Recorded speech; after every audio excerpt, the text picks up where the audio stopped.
in your view, which minister took the final decision to proceed with the contract? Minister for Transport. And so that would be Derek Mackay? Correct. So he took the final decision? Correct. And which minister signed the contract? Oh, God. Yeah, sorry, the procuring authority was between CMAL and as the buyer and FML as the builder. So no minister signs the contract. No minister signed the contract. So CMAL, that had significant concerns that they raised them with ministers, then signs the contract. So was CMAL overruled, or were their views ignored? No. So their views were put entirely to the minister. Minister considered those views, responded accordingly to the officials who were engaged as the sponsored body of CMAL, and reported back to CMAL. And as I understand it, and I know that you'll be speaking to CMAL, the CMAL board were comfortable with that and then subsequently awarded the contract. But if I advise you not to do something in pretty strong terms, and then you proceed to do it, I'm either being ignored or overruled, haven't I? So are you referring to the letter from the chair at the end of September and the subsequent exchanges that went in to the minister? So there was from the moment that the chair had expressed concern to the point at which the advice went up to minister, quite a bit of negotiation had happened, as I understand it, between CMAL and FML on getting the contract to a place where both parties were content. So at that point, CMAL were content to award the contract and were seeking approval from the minister to do so. That approval was sought, given, and responded to CMAL, and the board accepted that and then signed the contract on, I think, the 19th of October or thereabouts, Fran? Well, I'm just looking back at the Exhibit 1 in the Auditor General's report.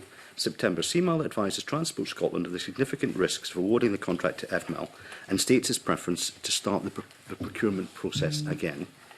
October, Transport Scotland advises CMAL that Scottish ministers are aware of the risks and are content for CMAL to award the contract to FML. It's quite clear either their wishes were ignored or they were overruled. Again, it comes back to my answer that the information that CMAL had raised in terms of their concerns were presented to ministers in totality with the advice that had gone forward from the director. Ministers considered that advice and then responded accordingly to approve CMAL to award the contract, which they did.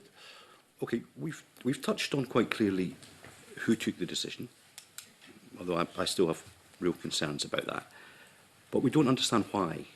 When are we going to get to the why, and what changed materially to allow CMAL to set aside all those very significant concerns, so much so that they wanted to reopen the procurement process? Where is the documentary evidence that the Auditor General requested to say why was the decision, why was the final decision taken? Because if there are significant concerns in September, we don't know what changed between September and October.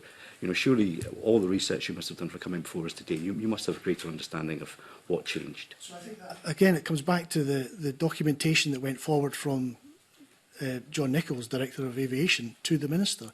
That had all the considerations contained within it, including the mitigations that CMAL had managed to negotiate with the builder at that time to get themselves comfortable that they were able to award the contract. So if you read the exchanges, then it explains that at the initial stage that the no refund guarantee was too far adrift from where they needed to be.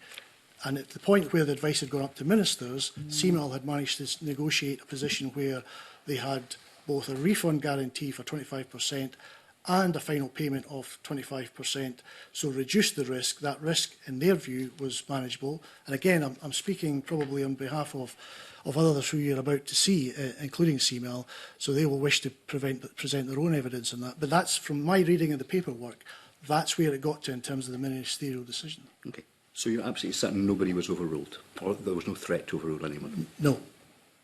Completely certain? Yes. So you can be certain about that, but you're not certain about what those discussions were because you weren't there? Well, I'm certain on the basis of the information that's been presented to the Minister and what I'm able to review. So the advice that Mr Nichols put up to the Minister included both the exchange from the Chairman of CMAL to John Nichols at the time in September, the further consideration that CMAL executives had on the negotiation with the contract, the draft voted loan letter that was to go back out from officials to CMAL and set out very clearly what the risks were, and for the Minister to consider all that evidence and then to opine on whether or not he was content to approve the award of the contract. That's what I've got in front of me. Okay, fine. I just want to